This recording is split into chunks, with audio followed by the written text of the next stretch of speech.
आपका अपना channel India A1 news, जो रखे आपको A1।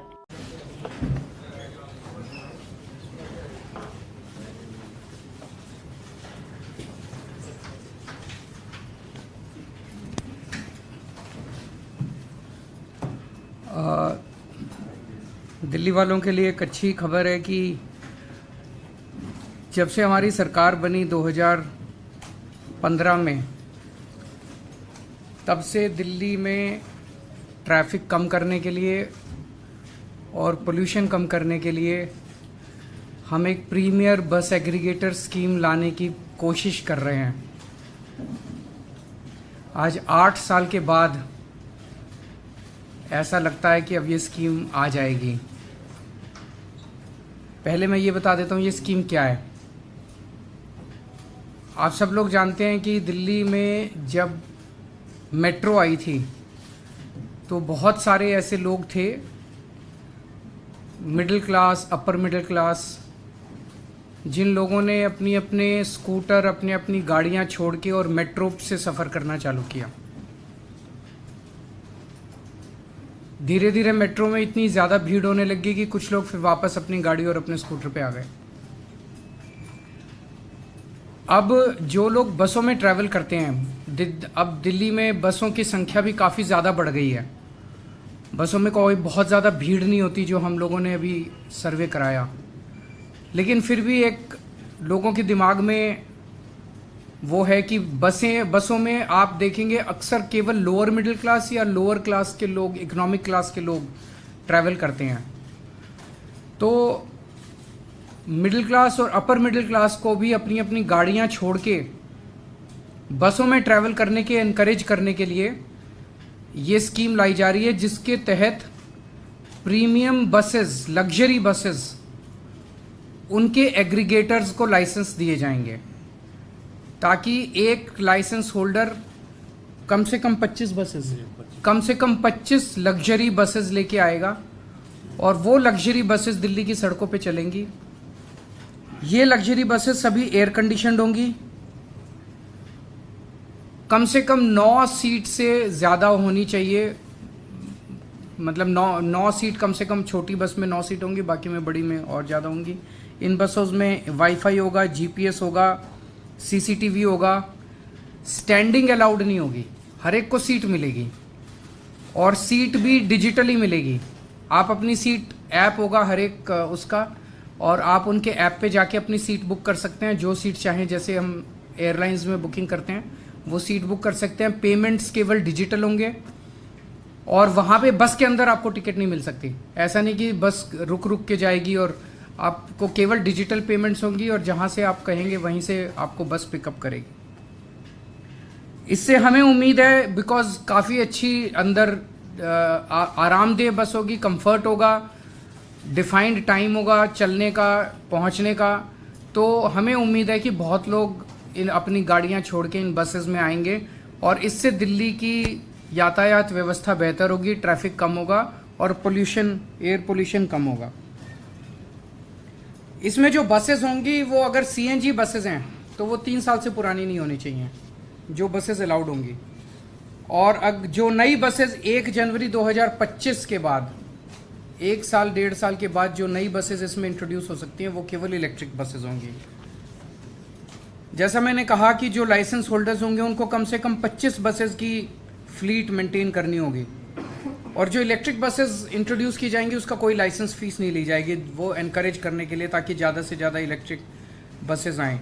एक इस पॉलिसी की खासियत ये है कि इस बसेस का रूट हम डिसाइड नहीं करेंगे, इन बसेस का रूट मार्केट डिसाइड करेगी। जहाँ उनको लगता है कि ज़्यादा उनको सवारी मिल सकती हैं, वो बसेस उन एरियाज़ में ज़्यादा चलेंगी, तो जाहिर तौर पे उन एरियाज़ के अंदर ट्रैफिक ज़्यादा है वो कम होगा, तो ऑटोमेटिकली उन एरियाज़ के अंदर ट्रैफिक कम होगा। उसे जो भी रूट वो डिसाइड करेगा बस ऑपरेटर, उसे हमें सिंपल डिपार्टमेंट को इंटीमेट करना है कि मैंने आज से एक नया रूट चालू कर लिया। इसका फेयर भी डायनेमिक होगा, वो जो मर्जी फेयर ले सकता है ऑपरेटर जो है, एक्सेप्ट एक ही कंडीशन है कि हमारा डीटीसी का और एसी बसेस का जो पीक फेयर है उससे कम नहीं होना चाहिए, उससे ज़्यादा हो सकता है। क्योंकि ये लग्जरी बसेस हैं तो उससे कम नहीं होना चाहिए। ये ऐसा नहीं हो कि ये डीटीसी के साथ वो कम्पीट करने लग जाएं। तो मोटे मोटे तौर पे ये पॉलिसी है, लेकिन मैं थोड़ा सा आप लोगों की जानकारी के लिए बता दूं कि कितनी मशक्क़त की है इस पॉलिसी को लाने के लिए। 2016 में ये सिलसिला चालू हुआ और 2016 से 2021 के बीच में मई 2016 में प्रीमियम बस स्कीम को लाने को दिल्ली सरकार ने अप्रूवल दे दी, लेकिन उस वक्त के जो एलजी साहब हैं, नजीब जग साहब, उन्होंने इस स्कीम को अप्रूव करने से मना कर दिया। फिर जून 2016 में भारतीय जनता पार्टी के विजेंद्र गुप्ता ने एंटी करप्शन ब्रांच में शिकायत की कि भ्रष्टाचार हो गया, भ्रष्टाचार हो गया, भ्रष्टाचार हो गया, जैसे कि वो सब स्कीम में अनाउंस करते हैं। और इसकी सारी जांच वाँच हो गई। स्कीम आई नहीं थी, अभी तक स्कीम आई नहीं थी, बच्चा पैदा ही नहीं हुआ था और भ्रष्टाचार हो गया, भ्रष्टाचार हो गया, भ्रष्टाचार। इसकी सारी जांच वाँच हुई, इसमें कुछ नहीं निकला इनका, जैसे हमेशा नौटंकी करते हैं। 2017 से 2019 के बीच में ट्रांसपोर्ट डिपार्टमेंट में ऑब्जेक्शन लगाया कि भाई मोटर व्हीकल्स एक्ट के अंदर ये स्कीम नहीं ला जा सकती। फॉर्चुनेटली अगस्त 2019 में भारत सरकार ने मोटर व्हीकल्स एक्ट में अमेंडमेंट किए और जो अमेंडमेंट्स किए उसके तहत अब बस एग्रीगेटर स्कीम आ सकती थी। 2020 और 21 में कोरोना हो गया। अब 2022 में हमने दोबारा से इस पूरी स्कीम को रीड्राफ्ट किया। 18 अगस्त 2022 को पब्लिक कमेंट्स के लिए इसको डाला गया।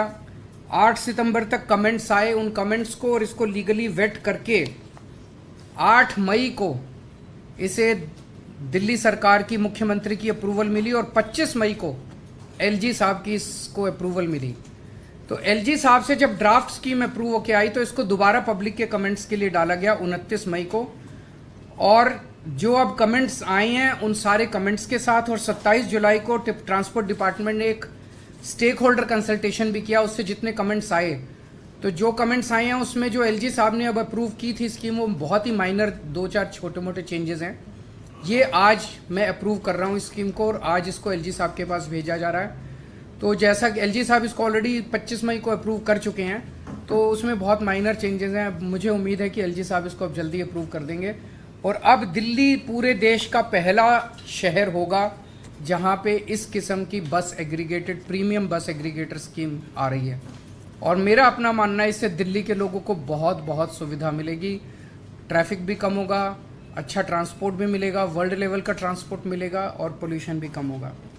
आज एक और आप लोगों को जानकारी के लिए बता दें, दिल्ली अकेला शहर था पूरे देश में, अकेला राज्य था जब कोविड के समय में हमने देखा कितनी तकलीफ हुई थी, लेकिन उस वक्त भी कई कोरोना वॉरियर्स थे जिन्होंने अपनी जान दांव पे लगा के दिल्ली के लोगों की सेवा की थी। जो कोरोना वॉरियर्स शहीद हो गए, ऐसे लोगों को दिल्ली अकेला राज्य है जिसने 1-1 करोड़ रुपए की उनकी शहादत का सम्मान करते हुए उनके परिवार को, मैं, मेरे मंत्रीगण, उनके घर जा जा के हम उनको 1-1 करोड़ रुपए का चेक दे के आए थे। ऐसे बहुत सारे डॉक्टर्स हैं, हेल्थ वर्कर्स हैं, पुलिस वाले हैं, सफाई कर्मचारी हैं, टीचर्स हैं, पैरामेडिक्स हैं, वॉलंटियर्स हैं। अभी पिछली जो मीटिंग हुई, इसका एक ग्रुप ऑफ मिनिस्टर्स है जो अप्रूव करता है, उसमें 2 नाम और अप्रूव किए गए हैं। एक श्री सतपाल हैं जो नर्सिंग ऑर्डरली थे, वो डिस्ट्रिक्ट मेडिकल स्टोर साकेत में जो हाई रिस्क जोन था वहाँ से 40 डिस्पेंसरीज के लिए दवाइयाँ भेजा करते थे, जहाँ से हज़ारों हेल्थ वर्कर्स और पेशेंट्स के लिए दवाइयाँ जाती थी। उनको अपना काम करते वक्त कोरोना हो गया और 28 नवंबर 2020 को उनकी शहादत हो गई। इसी तरह से एक कांस्टेबल अमित कुमार हैं दिल्ली पुलिस के, भरतनगर पुलिस स्टेशन में लॉकडाउन के तहत जो कंटेनमेंट जोन्स हैं, तो दीप चंद बंधु अस्पताल के आसपास बहुत हाई रिस्क एरिया का जो कंटेनमेंट जोन था, वहाँ इनकी ड्यूटी लगी थी। वहाँ कई पेशेंट्स आते थे, उनको भी वहाँ पे कोरोना हो गया और 5 मई को 2020 को इनकी शहादत हो गई। इन दोनों को 1-1 करोड़ रुपए की राशि अभी अप्रूव की है। तो ओवरऑल अभी तक हम 92 कोरोना वॉरियर्स को 1-1 करोड़ रुपए की राशि दे चुके हैं, अप्रूव कर चुके हैं। 92 करोड़ रुपए हम इन 92 करोड़ कोरोना वॉरियर्स को दे चुके हैं। मैं उम्मीद करता हूँ इनकी आत्मा को शांत, भगवान से प्रार्थना करता हूँ शांति मिले और हम पूरी तरह से इनके परिवार की जो भी ज़रूरत पड़ेगी मदद करेंगे। सो इन दोनों मुद्दों पे अगर आपके कोई प्रश्न है तो। सर पहला सवाल है, लास्ट टाइम जब आपने जैसे मेंशन किया कि जब ये पॉलिसी लेके आए थे बीजेपी ने बहुत हंगामा किया, एसीबी तक पहुंचा, तो क्या कोई सर्टेन ट्वीट्स आपने किए हैं कि इस बार फिर से पॉलिसी उस जो इन्वेस्टिगेटिव अब एक्चुअली केंद्र सरकार ने अपने मोटर व्हीकल्स एक्ट में कुछ चेंजेस किए हैं। वो चेंजेस करने के बाद उन्होंने कुछ एक खाका तैयार किया है कि ऐसे बनाई जा सकती है। तो केंद्र सरकार के जो चेंजेस हैं मोटर व्हीकल्स एक्ट में, उसको ध्यान में रखते हुए हमने पॉलिसी बनाई है। पहले जो हमारी पॉलिसी थी वो हमने अपनी सोच के हिसाब से बनाई थी। मुझे लगता है वो पॉलिसी केंद्र सरकार ने भी देखी थी, उन्होंने इंटरनली तारीफ भी की थी, तो उसको देखते हुए हो सकता है उन्होंने बाद में सब्सिक्वेंटली मोटर व्हीकल्स एक्ट में अमेंडमेंट किए हों। सर इंडिया अलायंस को लेकर अखिलेश यादव का एक बड़ा आज उस पर नहीं चर्चा। ये अब मैं समझता हूँ जैसे ही एलजी साहब क्लियर कर देंगे, नोटिफिकेशन जारी हो जाएगा, उसके बाद लोग लाइसेंस के लिए उसके 90 डेज के अंदर उसके करना है, उसके 90 डेज के अंदर ये लागू हो जाएगी। सर कोई टारगेट भी है, कितने मैक्सिमम नंबर ऑफ लाइसेंसीज होंगे, कितना बस मैक्सिमम? देखिए ये मार्केट ड्रिवन है, सो जिसको लगेगा कि there is a market for वो सभी लाइसेंस लेने के लिए आएंगे। सर ये सवाल ये है कि राष्ट्रपति ने दिल्ली सुधार विधेयक को वापस कर दिया है। दिल्ली सुधार बिजली सुधार विधेयक 2022 में दिल्ली सरकार ने पास करके भेजा था विधानसभा से, वो राष्ट्रपति ने वापस कर दिया है। कौन सा? मुझे आइडिया नहीं, मैं चेक करके बता देता हूँ। Thank you.